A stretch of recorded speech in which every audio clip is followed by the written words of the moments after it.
Hello, Mr. Chua has a biscuit tin and a book. He's going to use the book as a slope, and then he's going to place the biscuit tin on the slope. Now, which way do you think the biscuit tin will roll? Will it roll up the slope or down the slope? Incredible.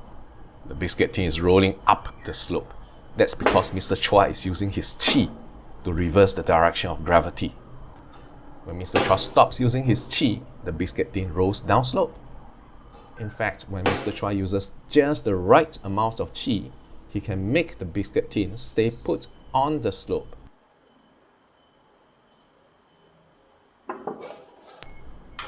So the secret has been revealed, eh? But still, when the biscuit tin is rolling up slope, isn't it gaining GPE and KE at the same time? How is that not a violation of PCOE, the principle of conservation of energy? Please leave a comment and click the like button.